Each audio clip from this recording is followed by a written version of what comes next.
शुरुआत करते हैं दोस्तों आज के न्यूज़पेपर की। हम पीआईबी के साथ में पीआईबी की पहली न्यूज़ देखने वाले हैं काजीरंगा नेशनल पार्क से रिलेटेड। सबसे पहले काजीरंगा नेशनल पार्क के बारे में कुछ बेसिक जानकारी हम देखने वाले हैं। पिक्चर में जो आप मैप देख रहे हैं ये असम का है। असम कौन कौन से स्टेट के साथ, इसके साथ साथ में कौन से देशों के साथ में अपनी बाउंड्री को शेयर करता है, यहाँ से आप देख सकते हैं। असम के यदि हम नॉर्थ में जाते हैं तो नॉर्थ की तरफ में, ठीक है, नॉर्थ में आप पश्चिम से पूर्व की तरफ में जाएंगे तो भूटान, अरुणाचल प्रदेश, ठीक है, भूटान और अरुणाचल प्रदेश के साथ में अपनी बाउंड्री को ये शेयर करता है।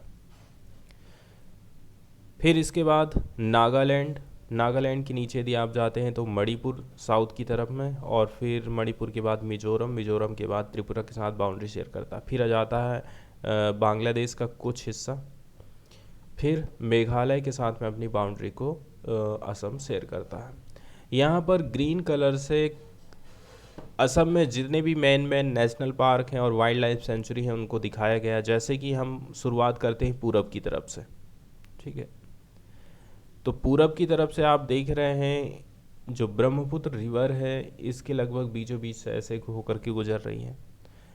ब्रह्मपुत्र रिवर किनारे है डिब्रू सिखोवा नेशनल पार्क, ठीक है।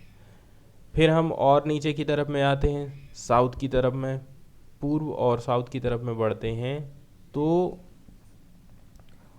होलोंगा पार जिबोन वाइल्ड लाइफ सेंचुरी, ठीक है, गिबोन वाइल्ड लाइफ सेंचुरी है।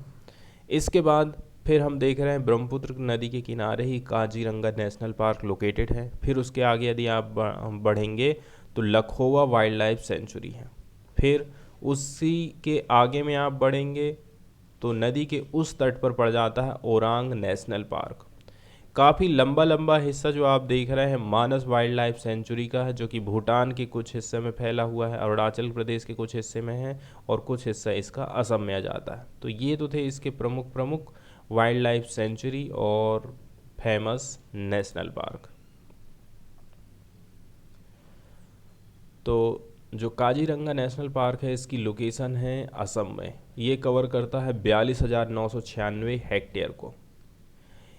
It is the single largest undisturbed and representative area in the Brahmaputra valley flood plain. Brahmaputra नदी का जो बाढ़ वाला मैदान है ना, उस एरिया में ये एकमात्र सिंगल लार्जेस्ट अनडिस्टर्ब्ड और रिप्रेजेंटेटिव एरिया माना जाता है ब्रह्मपुत्र वैली फ्लड प्लेन का। मतलब आप इसको कह सकते हैं कि ये दलदल वाला नेशनल पार्क हमको देखने को मिलता है।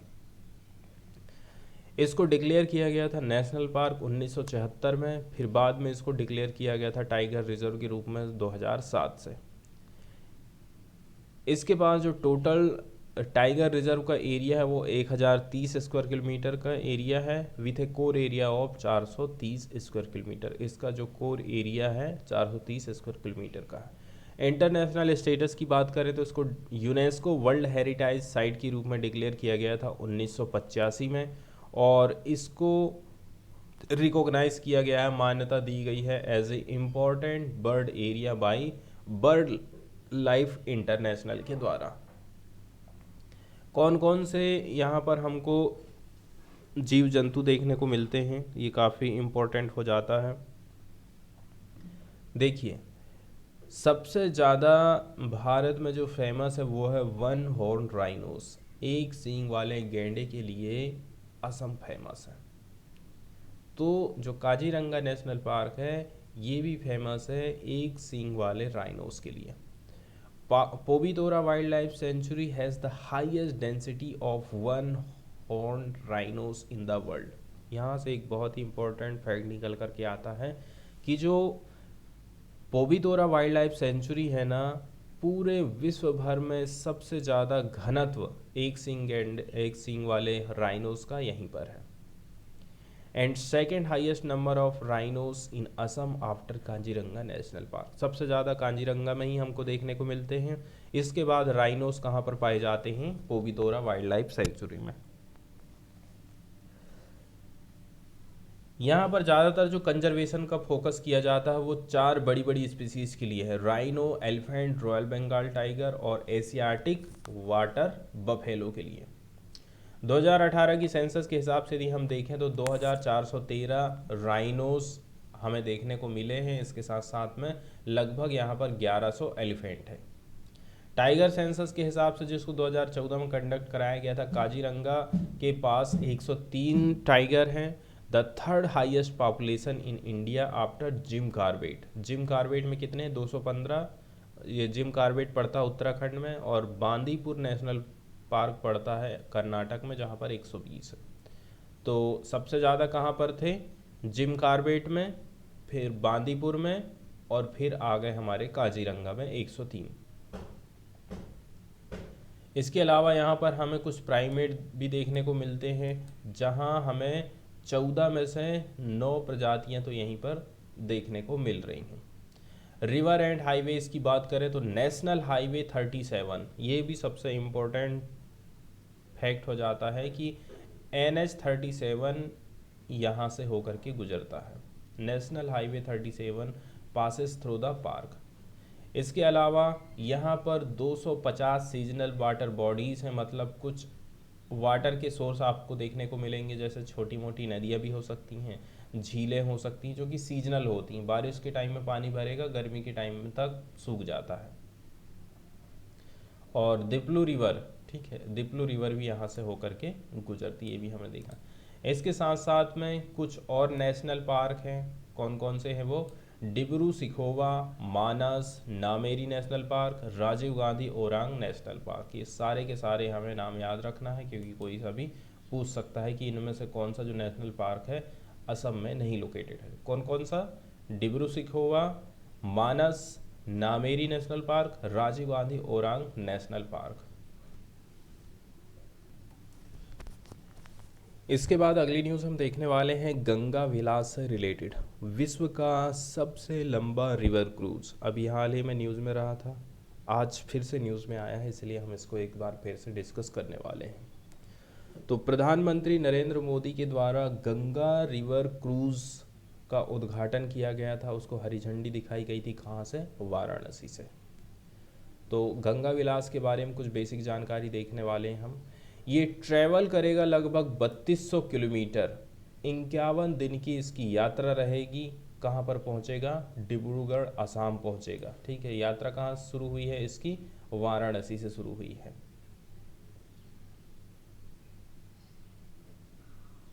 Assam via Bangladesh, selling across 27 river system in India and Bangladesh. तो आप देख रहे हैं कि बांग्लादेश होते हुए कहाँ जाएगा ये? असम, डिब्रूगढ़ जाएगा। 27 नदियों से गुजरेगा ये, चाहे वो इंडिया की हो चाहे वो बांग्लादेश की हो, और 51 दिन की इसकी यात्रा है। ठीक है, तो इसमें प्लानिंग की गई है with visits to 50 tourist spot including world heritage site, national park, river ghat, major cities like Patna, Bihar, Sahibganj in Jharkhand, Calcutta, West Bengal, Dhaka. ठीक है, मतलब बताया जा रहा है कि कम से भी कम इसके अंतर्गत 50 जो टूरिस्ट स्पॉट है ना, उनको कवर किया जाएगा।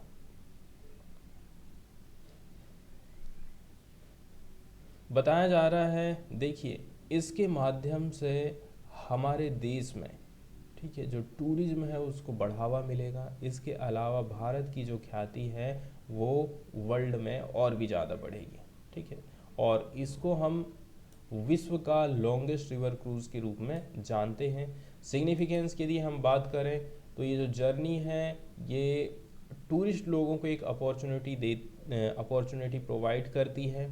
ठीक है, कि आप भारत के art, culture, history, spirituality of India और बांग्लादेश के साथ में जुड़िए। इसके अलावा टूरिज्म सेक्टर को तो बढ़ावा ये देने वाला ही है। तो विश्व का जो longest river cruise MV Ganga Vilas है, ठीक है, to culminate its journey on 28 February in Dibrugarh. तो 28 फरवरी को अपनी यात्रा को ये ख़त्म कर देगा। अलग अलग लोगों ने अलग अलग क्या क्या चीज़ें कही गई हैं, इसके बारे में यहाँ पर बताया गया है। एमवी गंगा विलास क्रूज वेसल्स के बारे में बताया जा रहा है। ये मेड इन इंडिया है। इसने अपनी यात्रा चालू करी थी वाराणसी से 13 जनवरी को। ठीक है, प्राइम मिनिस्टर नरेंद्र मोदी ने इसको हरी झंडी दिखाई थी। ये क्रूज़ कवर करता है 3200 किलोमीटर की डिस्टेंस 50 दिन में, before reaching Dibrugarh on 28 February via Patna Sahib, Bodhgaya, Vikramshila, Dhaka, Sundarban और काजीरंगा नेशनल पार्क। काफ़ी इसकी यूनिक डिज़ाइन है, इसके साथ साथ में फ्यूचरिस्टिक इसका विजन रहा है। द क्रूज़ हैज़ 3 डेक्स, इसमें हमें 3 डेक देखने को मिलेंगे और 18 सीट्स हैं on board with a capacity of 36 tourist. तो यहाँ पर 36 टूरिस्ट की कैपेसिटी बताई गई है और बताया जा रहा है it is already booked for to and fro journey for the next 2 years. अब आप सोचिए कितनी ज़्यादा इसकी बुकिंग चल रही है।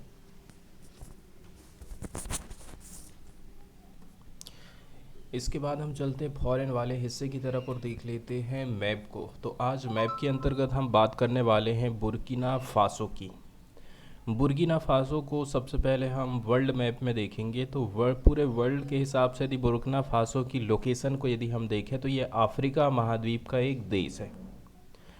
महत्वपूर्ण रेखाओं के बीच में लोकेटेड है बुर्किना फासो, जैसे कि जो 0 डिग्री वाली प्राइम मेडिटेरियन रेखा है, ठीक है, जहाँ से हम टाइम को कैलकुलेट करते हैं, जहाँ से समय की गणना हम करते हैं, 0 डिग्री वाली रेखा ये देख रहे हैं, जो कि लंदन के ग्रीनविच से होकर के गुजरती है।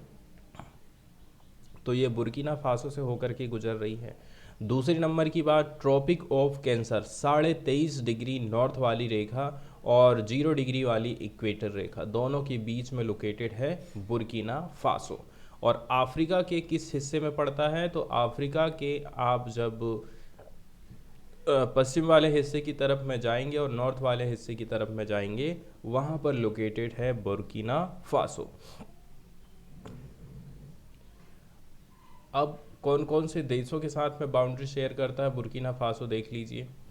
माली के साथ में काफ़ी बड़ी बाउंड्री है शेयर करता है, ये देख लीजिए, ये यहाँ से चालू हुई है माली के साथ में बाउंड्री नॉर्थ की तरफ में, तो ये यहाँ तक गई है।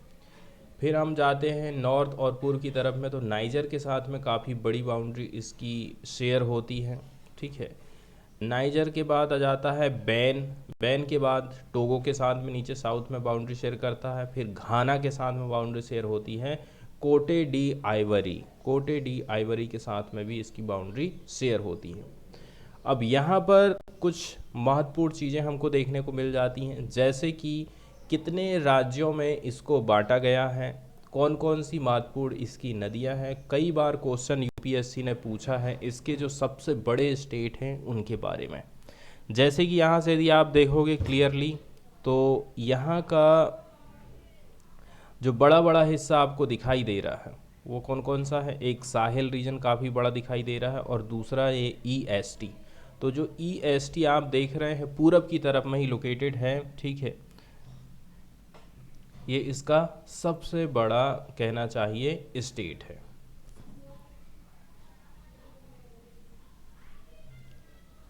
अब बुर्किना फासो का फिजिकल मैप आप देख लीजिए, ठीक है, कई सारी जो नदियां हैं, ठीक है, अपने पानी को कहाँ लेकर के जा रही हैं, लेक वोल्टा में गिरा रही, मतलब घाना में, ठीक है। अब जैसे कि ये रेड वोल्टा है, पश्चिम की तरफ में आप जा रहे हैं तो ब्लैक वोल्टा है, और एक है वाइट वोल्टा, ठीक है, वाइट वोल्टा, बीच में रेड वोल्टा और फिर है ब्लैक वोल्टा। सारी की सारी नदियाँ अपना पानी कहाँ गिरा रही हैं, घाना में। फिर आ जाती है सिरबा रिवर इसलिए इम्पोर्टेंट हो जाती है क्योंकि ये नाइजर रिवर की सहायक नदी है और ये बुर्किना फासो है और ये है इसकी कैपिटल, ठीक है। नाम बड़ा कठिन सा लगता है इसका, ठीक है, ओगाडोगु इसकी कैपिटल है, स्टार से यहाँ पर दर्शाया गया है। ग्रीन कलर जो आप देख रहे हैं, इस एरिया की हाइट ज़्यादा रहती है, ठीक है। तो जैसे कि यहाँ पर कुछ पॉइंट भी हमको देखने को मिल रहे हैं। टेना कोरू जो है यहाँ की एक चोटी होगी, लेकिन यहाँ पर हमें कुछ डिप्रेशन भी देखने को मिलेगा, जैसे कि बोरोमा मतलब यहाँ का ये काफ़ी गहरी जगह में लोकेटेड जगह होगी। इसके अलावा हमें बॉर्डर बॉर्डर में कुछ नेशनल पार्क भी मिलेंगे, जैसे कि डब्लू नेशनल पार्क। और डिज़र्ट वाला जो एरिया है हमें किधर दिखाई देता है? डिज़र्ट वाला एरिया हमें नॉर्थ और पूर्व की तरफ में दिखाई देता है।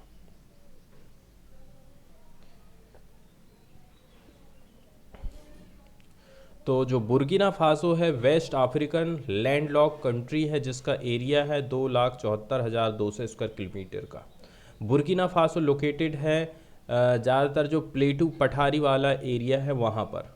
That is cut deeply by 3 main rivers, Black Volta, White Volta and Red Volta. आप देखते हैं कि ये जो प्लेटू के ऊपर तो है, लेकिन इस प्लेटू को काट दिया गया है 3 नदियों के द्वारा, ब्लैक वोल्टा, वाइट वोल्टा और रेड वोल्टा के द्वारा में, as visible on physical map. और ये हमें फिजिकल मैप में भी दिखाई देता है। ये जो रिवर होती हैं एंटर करती हैं घाना में to converge and form the वोल्टा river, और ये आपस में मिलकर के वोल्टा रिवर का निर्माण करती हैं। इसका जो लोवेस्ट पॉइंट है वो कौन सा है? माऊ हॉर्न ब्लैक वोल्टा रिवर 656 फीट का है।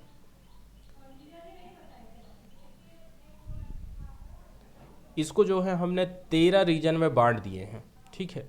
बुर्किना फासो को 13 रीजन में बांटे हैं, फिर बाद में इनको डिवाइड कर दिया गया है 45 प्रोविंस में, और सब डिवाइड कर दिया गया है 351 कम्यून्स में।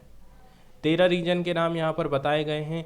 और जो EST रीजन है ये लार्जेस्ट रीजन माना जाता है, जबकि जो सेंटर है is the most populous one, और बीच का जो हिस्सा है कहना चाहिए। और ओगाडागू जो है नेशनल कैपिटल सिटी है and is located in the centre region, और ये सेंटर रीजन में पड़ती है।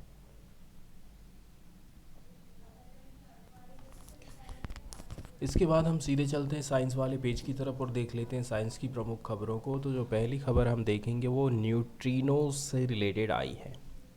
आर न्यूट्रिनोज देयर आउन एंटी पार्टिकल्स? पूछा जा रहा है क्या ये जो न्यूट्रिनो होते हैं इनके खुद के एंटी पार्टिकल्स होते हैं या नहीं होते हैं। यहाँ पर क्वेश्चन पूछा जा रहा है और इसका जवाब निकालने की कोशिश करी जाती। सबसे पहले हमें न्यूट्रिनोज के बारे में थोड़ी सी जानकारी हासिल करना पड़ेगा। जैसे कि हम सभी जानते हैं पूरे विश्व में जितनी भी वस्तु हैं वो परमाणु से मिलकर के बनी हैं। फिर परमाणु के केंद्र में एक नाभिक है। इस नाभिक के चारों ओर इलेक्ट्रॉन घूमते रहते, चक्कर लगाते हैं। नाभिक के अंदर प्रोटॉन और न्यूट्रॉन्स बैठे हुए हैं। न्यूट्रिनोज इलेक्ट्रॉन की तरह लघु मूलकल होते हैं, ठीक है। न्यूट्रिनो जो होते हैं इलेक्ट्रॉनों की तरह ही छोटे छोटे कण हैं, किंतु ये परमाणु के भाग नहीं हैं। मूल कण वे होते हैं जिन्हें और अधिक हम बांट नहीं सकते। यद्यपि न्यूट्रॉन और न्यूट्रिनो सब सुनने में एक जैसे लगते हैं, लेकिन वो पूरी तरह से अलग अलग कण होते हैं। न्यूट्रिनोज को ग्रीक लेटर वी NU के रूप में निरूपित हम करते हैं।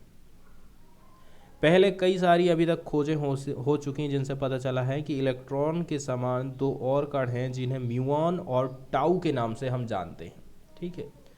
म्यूऑन इलेक्ट्रॉन के मुकाबले में 200 गुना ज़्यादा भारी होता है। टाउ इलेक्ट्रॉन की तुलना में 3500 गुना ज़्यादा भारी होता है। इन तीनों कणों में से प्रत्येक का न्यूट्रिनो साझेदार होता है, जिसे इलेक्ट्रॉन न्यूट्रिनो, म्यूऑन न्यूट्रिनो और टाउ न्यूट्रिनो के रूप में हम जानते हैं।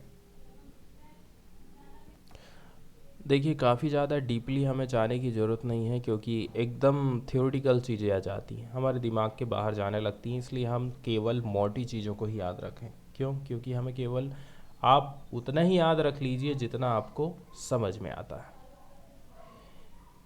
अब आगे चलते हैं और साइंस की खबर को देख लेते हैं। तो ये जो न्यूट्रिनोज होते हैं ये सेकेंड मोस्ट एबंडेंट पार्टिकल्स माने जाते हैं कॉस्मोस में। कॉस्मोस मतलब ब्रह्मांड में काफ़ी पर्याप्त मात्रा में हमें न्यूट्रिनोज देखने को मिल जाते हैं।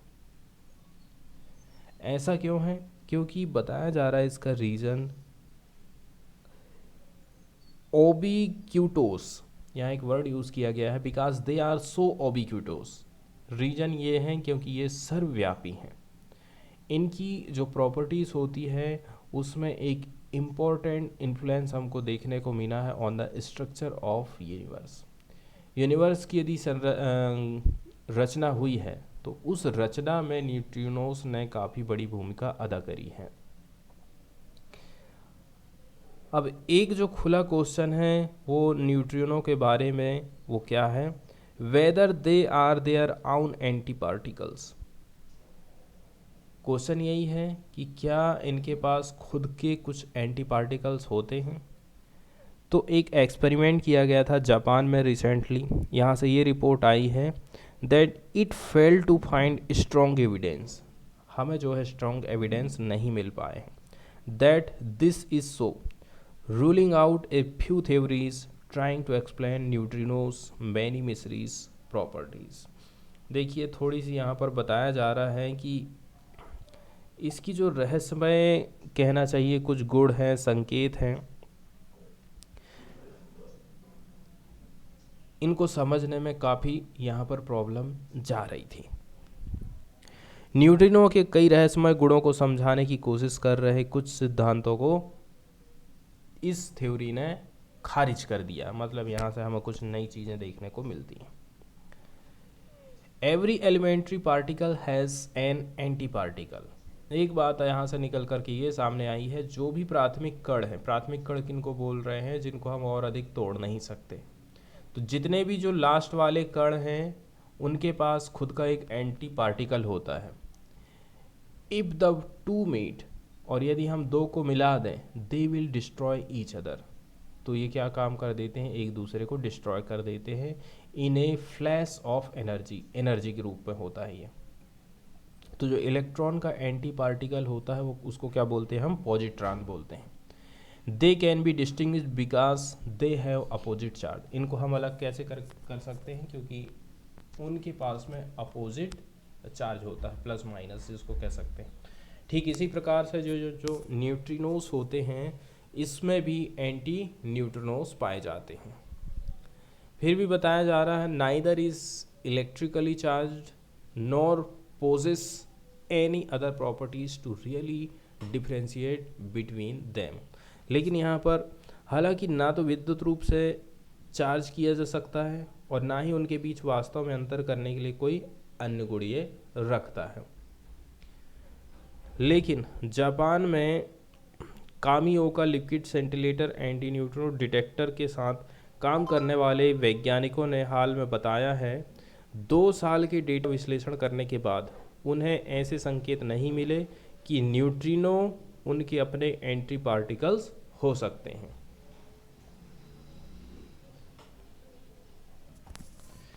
इसके बाद साइंस की जो अगली खबर आई है वो अर्थक्वेक से रिलेटेड आई है। देखिए अर्थक्वेक कहाँ कहाँ पर आया है, उस हिसाब से पृथ्वी की संरचना का अध्ययन किया गया है। ठीक है, अब इस अध्ययन का भी उपयोग आने वाले फ्यूचर में हम ये पता लगाएंगे कि कैसे करके हमारी अर्थ में बहुत सारी चीज़ों का निर्माण हुआ और कितने टाइम पहले ये घटना घटित हुई थी। तो आप देखते हैं अर्थक्वेक का जो रिवर्ब्रेशन है, ठीक है, मतलब प्रतिध्वनि, इसका जब हम मेजरमेंट किए हैं तो उससे पता चला है हमारे प्लेनेट के इनर कोर के बारे में, जो कि एक सॉलिड बॉल के रूप में हमको दिखाई देती है जहाँ पर आयरन और निकल है। आयरन और निकल की एक सॉलिड बॉल है। यहाँ पर हमें 2 अलग अलग लेयर देखने को मिल रही हैं, made of differentially structured iron crystal.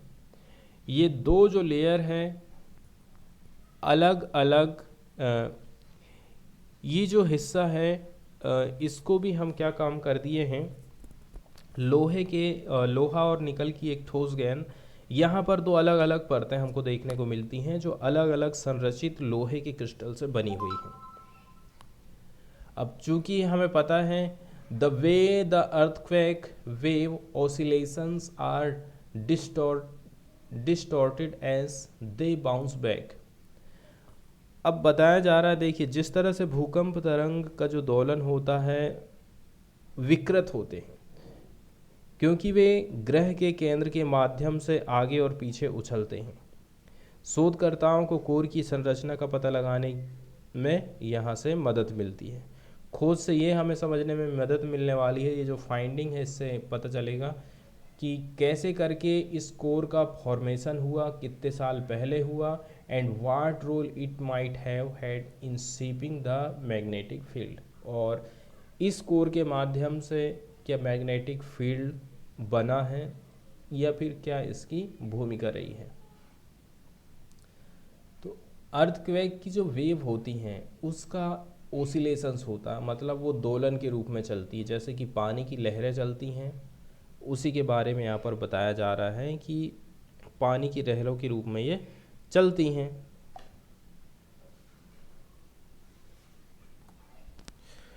अगली खबर हम देखने वाले हैं JWST से रिलेटेड, ठीक है, जेम्स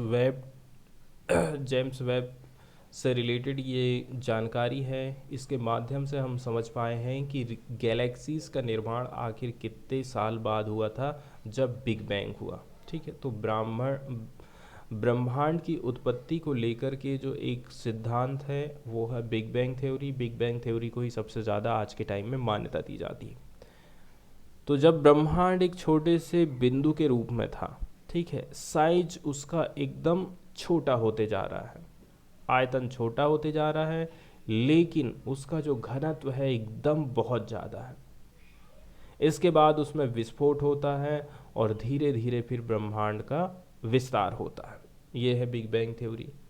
तो आखिर कितने समय के बाद में गैलेक्सीज का निर्माण हुआ, ठीक है। गैलेक्सीज का मतलब होता है बहुत सारे लाखों तारों का, असंख्य तारों का कहना चाहिए एक ग्रुप है, लाखों तारों का एक ग्रुप होता है। तो ऑब्जर्वेशंस किए गए हैं जेम्स वेब स्पेस टेलीस्कोप के माध्यम से। यहाँ से हमें कुछ जानकारी मिली है गैलेक्सी के फॉर्मेशन की। टेलीस्कोप के माध्यम से ऑब्जर्वेशन निकला है of A population of candidate massive galaxies that form allow 500 से लेकर के 700 million years after the big bang. तो यहाँ से पता ये चल रहा है कि टेलीस्कोप ने बिग बैंग के लगभग 500 से 700 मिलियन वर्ष बाद बनने वाली जितने भी जो आकाश गंगा हैं उनकी संख्या का अवलोकन इसने किया था। These galaxies are more massive than have been expected। और आप ये सोच लीजिए जितना हम इनका साइज के बारे में सोच रहे थे उससे कहीं बड़ा इनका साइज है। If verified by spectroscopy, these findings provide evidence to suggest that galaxies grew quicker than expected early in the history of universe। मतलब काफ़ी टाइम पहले ही इनका फॉर्मेशन हो गया है जैसा कि हम सोचा करते थे या फिर समझते थे। तो ये जो न्यूज़ थी वो गैलेक्सीज़ की उत्पत्ति से रिलेटेड थी। अगली जो न्यूज़ आई है वो उतनी कहना चाहिए साइंस से रिलेटेड ही है, लेकिन सर्वे वगैरह यहाँ पर किया गया होगा उससे रिलेटेड है। Height of people in Milan not change in past 2000 साल, ठीक है। तो बताया जा रहा है कि पिछले 2000 सालों से लोगों की हाइट में किसी प्रकार का चेंजेस नहीं आया है। Average height of people living in Milan, ठीक है, मिलान में जो रहने वाले लोग हैं उनकी जो एवरेज हाइट है वो अनचेंज रही है पिछले 2000 सालों से। एक एनालाइज है जिससे सजेशन किया गया है। देखिए 500 से भी ज़्यादा जो इंडिविजुअल है ना, इनको जो दफनाया गया था सिटी में फ्रॉम रोमन एरा से ही इनका मेजरमेंट किया जा रहा है।